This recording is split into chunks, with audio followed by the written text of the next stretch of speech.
When it come down to my kids and family, then I go retard. Squeeze a lemon out that 40 cat, that bitch ain't got no recoil. See me, I mind my business. Why you wanna mess with me for? You jump inside my lane and I'ma get that ass a detour. Give a damn about your chick. Call her late night, she my option. While you wife her, I one nighter. She a bopper, give me toppy, slow your roll. I'm a leader, no, never could I follow. What's my friend? These my brothers. If you touch one, it's a problem. Ain't no option, it's survival. See, everybody follows. Lost too many to a coward, call for talking in the diaper. I messed it up. Do it again, hold on. I can't believe that's one of my favorite verses right there too.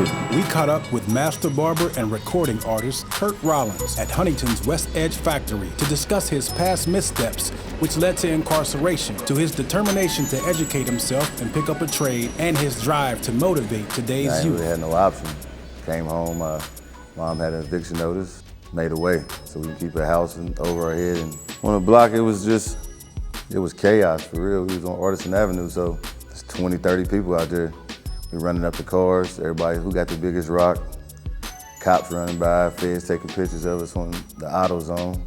So it was one of them crazy, crazy times, you know what I mean? I lived in the same projects, to be honest with you. Washington Square. I try to keep everything away from my house. I mean, wherever they call me at, that's where I be at, you know. I got a cell phone at a real early age, so I can get off the block, you know what I mean? But that cell phone was so expensive in Sprints, yeah, you know. But whenever they called me, I just made them or whatever. In October of 2014, Curt pleaded guilty to using a communication device to facilitate a drug crime and was later sentenced to 8 months in federal prison. I ain't like jail at all. I mean, I did the time I had to, but it wasn't a good experience, you know, being away from my daughter, my mom, and my little bro. He got killed while I was in there, so I just tried my hardest to find something better to do with life except for drugs. You know what I mean? You can't make a life of that. You gotta get older sometime. You gotta grow up and you gotta do better. You know what I mean? I always cut hair when I was in high school, so I wouldn't have to ask my mom for no money. That's what I would do. I would cut hair, cut grass. I'd do whatever. You know what I mean? When I got out of prison, that was one of the first things because I cut the whole time I was in prison. So I'm making money here. I wonder how much money I can make out there. So I moved to Newport News and went to school out there, got in the shop, and just stuck with it ever since. Find something that you like to do in life and do it, pursue it, and be successful. It don't matter if you shoveling manure or you a garbage man or you whatever you do in life, do it to the best of your ability. But out there selling drugs your whole life, it's not gonna work. You're going to die or you're going to jail. It's the bottom line. I don't care how many people say I can make it out, it don't work like that. It's not the way. In addition to the knowledge and wisdom shared at the barbershop, when Curt needs advice or guidance, there are others he confides in. Pastor Moore, Curly, I know him as Charles Hughes, Jeff Lane. I got another dude I talk to up in Virginia. His name is Joe Baker. You know, I got people I talk to. I don't really call them too often because I'm at a point in my life where if I can't figure it out, I don't need nobody to figure it out for me. But I know if I'm making certain mistakes or I feel like I might be going in the wrong direction, I'll reach out to them. But you know, they reached out to me and wanted me to talk to the youth because they seen all the stuff that I've been through growing up, and they seen me mature and actually go out there and get a job and work it every day and try to help people, so they wanted me to talk to the youth. So that's a good thing. That's a good feeling too. Well, first of all, I thank you for considering me as a subject for your interview, and I'm very appreciative to Curtis I'm honored that he would mention my name. We have a very casual relationship, and we call and talk from time to time, and I have a deep appreciation for his determination to do things better. One of the things that disturbs me in this society at large is that when a person goes through the prison system, which is supposed to be a rehabilitation system, and they've satisfied the sentence, they come out, I think they should be able to have completed that and not have that still hanging over them. And so when they get out in society, of course, they're still fighting that battle because they have to check these boxes about being a convicted felon. And then while the law says that there is a law that past convictions cannot be used as the primary reason for denying employment, but that word primary is in there. So if a person knows, they'll find another way to use that as an excuse, but the real reason is because they're convicted, which puts a person at a disadvantage because they're always paying for a crime that they've apparently already satisfied according to the court system and judicial system. And when people continually hit their head against a brick wall, seeking employment, gainful employment, and they keep hearing the word no, they know how to make money. So then what society does is push them back into the system, I think intentionally, is systemic, because incarcerated people, the government makes money off of them. Productivity is up when we have more prisoners because they're working in the prison system, in construction and whatnot. So having said that, I do appreciate the determination that Curtis said, because he knows how to make money. He knows how to make a living, but he's not trying to do that. He wants to be productive in society and be a role model. And I do appreciate his determination to do so. To be one who is fighting those obstacles as an African American, as an ex-convict, statistically, he's supposed to be a failure, and I think the plan is for him to fail. But he has a heart for wanting to do something. We've talked about trying to present programming in the community as to help our young people who see the glory of criminality, street crime, to try to help them to understand that's not the way to go because it damages you in the long run. So Curtis has consented to be a part of some programming that we'll do in the community to, as we would say, kick some knowledge to some of the kids to help them to avoid some of the pitfalls that he has fallen into. So a number of things about Curtis that I appreciate as a young man trying to do something to better himself.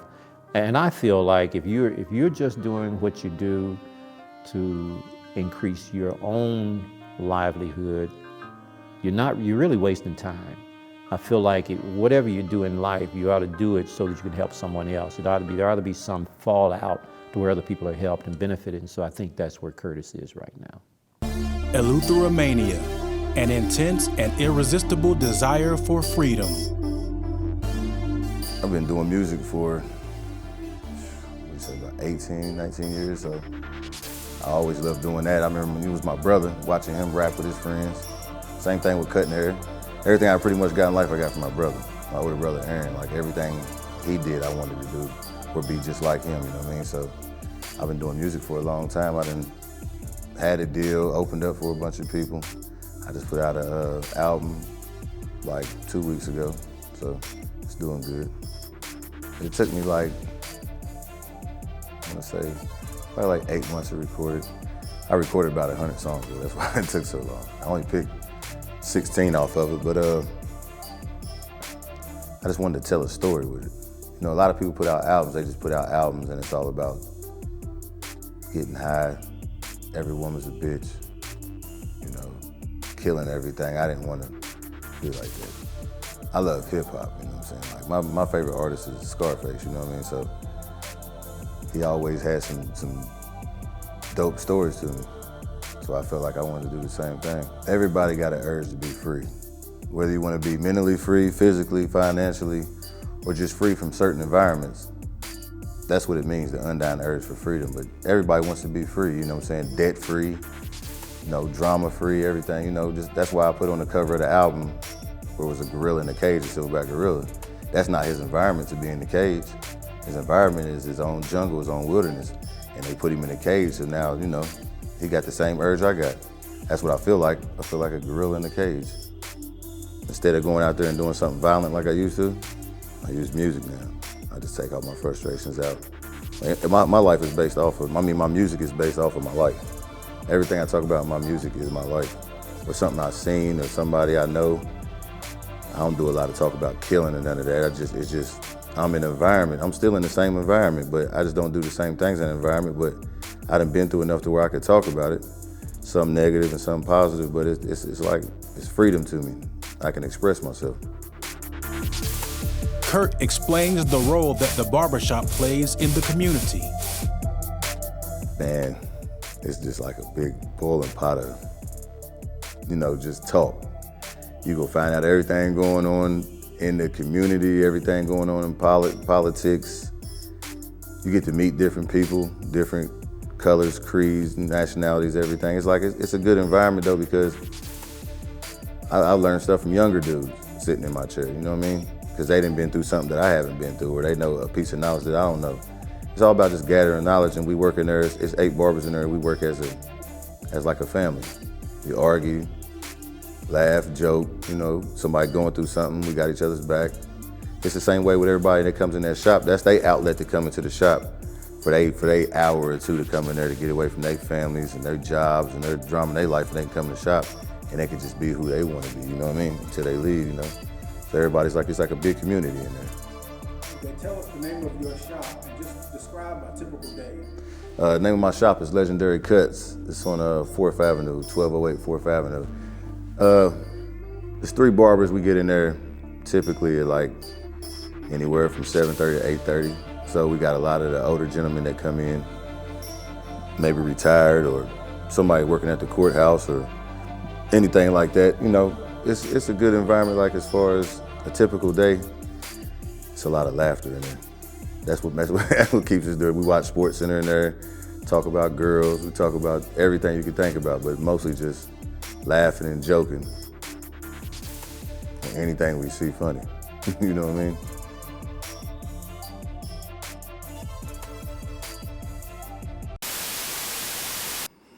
A mistake is never a mistake if you never learn from it. If you never learn from your mistakes, how can you know you're making a mistake? In life, you're going to fall. It's just about getting back up, dusting yourself off, and keep fighting. You got too many people out here that give up, and they don't have strong support systems as far as like a person they can rely on to talk to or something like that. You got a lot of kids out here where they're getting taught everything through a video game and a music video. I think a lot of parents should cut a lot of that out though, because it's manipulating their mind in the wrong way. So for me falling, I chose to read. I'm always trying to learn something new and be better than what I was yesterday. That's the basis of what I do on a day-to-day basis, you know what I mean? In 2003, when you spoke about earlier on about me getting incarcerated, they arrested like maybe 30 of us, you know what I'm saying? But these was all people in the neighborhood that we wasn't the type of people that you would play with. And we protected our community. Once that happened, nobody protected our community no more. This ain't no environment for that type of stuff. Where I done lost a cousin to overdose 2 years ago. Multiple friends to overdoses, it's not a big enough population to lose lives at a rapid rate like this. You understand what I'm saying? But you putting people in drug homes and stuff like that, that's not really doing nothing, because you have a 2% success rate on that. Most of these people is going right back to doing it. You know what I mean? So we got to figure out something better. Stop using this as a money scheme to get your pockets full and really try to help people out. Find yourself so you can live up to your full potential. You're selling yourself short by just basing yourself on one particular demographic of living. You understand what I'm saying? Like, you have to try new things. There was the point in hustling if you're not gonna do nothing with it. You're just making money on top of money, but you don't have no goals. You're not trying to get any type of job, any type of school, and you ain't picking a book up. You have to put yourself in a position to where you ain't got to necessarily go to college, go to trade school. Get a trade or find something to do with some type of business and build our community back up. We got enough to where we could all come together and make this community better, especially our community, you know what I mean? But just the whole of Huntington, as far as the kids, don't look for the wrong role models. You see a role model with a double cup and disrespecting women and doing that, that's not a role model. Find a role model in your community. Don't always look for an athlete or something like that. Pick up a book and read something. Find out where you come from so you know where you're going. And there's a lot of these kids out here so hard-headed, they don't want to listen no more. They think the world against them. But you're really making it hard for yourself though. Because I did it myself because I wasn't willing to listen. Sometimes you got to shut up and listen, and then ask for help. Don't be too prideful to ask for help.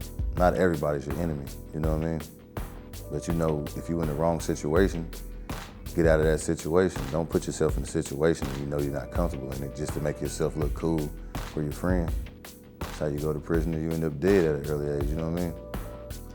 I would say that obviously the street life is the easy way to go, but as my parents told me, and I'm sure your parents told you, if it's that easy, it's not gonna last. So the work, to put the work in, and that's the terminology that is used on the street, put the work in. If you want to be successful, put the work in. And look at what's happening. People don't retire from street crime. You don't, I was talking to a guy just yesterday. He was telling me, yeah, it was yesterday, and if I would call the name, you would know who it is. But he was telling me about another acquaintance of ours. He was telling me, he said, man, you're 72 years old. You're going to die in prison if you keep this up. Who wants to die in prison? Who wants to hear that? And so these young people need to know, everyone wants success. I believe that. And I believe that everyone has a measure of expertise that can lead them to success. So for young people, not to know what you want to do is not a crime. It's okay, but I think explore various opportunities.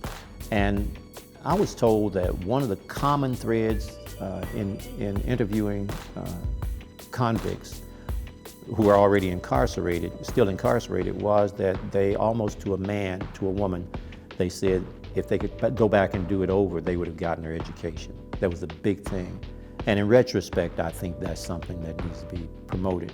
So we have people, as a former educator, I feel a burden to try to help those people to understand that there is success for you. We just have to find it. And when a student does not find success in my classroom, they're going to find it someplace. And if they find it on the street, then that satisfies this desire to be successful. So what I have to do is pull another area of success out of them. They may be the rapper. It may be that you have this communication skill that is off the chart. If a child can memorize rap lyrics, they can memorize Pythagorean's theorem, you know. So I think we need to help them to understand how smart they are. And I think Curt is going about that position. I'm not in that era of rap music as my preferred genre, but I do understand there's a communication that young people have that it appeals to them. When I was growing up, my parents didn't like my music either, so I'm not mad at them.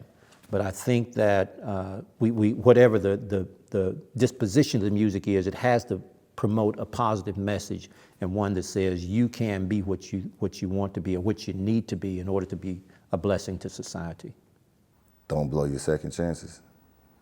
Some people don't get second chances. Some people never make it out of jail. Some people get killed at an early age. You know what I'm saying? If I could go and talk to my brother before he died, I'd tell him the same thing. He only got to make it till he was 19. So I feel blessed to be able to do what I do. That's why I work so hard at it, because at any moment you could lose everything if you don't appreciate it. Redemption is appreciation. Homie, welcome to the third. Say we ain't them niggas, that's absurd. I've been catching bodies with these words. Team full of shooters, Steve Kerr. I feel I'm Jordan in his prime. OG, retro number 5s, my Aki on that drill shit, right on number 9, number 45, design a box for your size. Suicide brothers dying for designer, chopper go retarded, start talking like designer. We close-minded, country roads, coal miners, bunch of youngins OD and never seen nothing like it. My arrival was survival, crack sales in the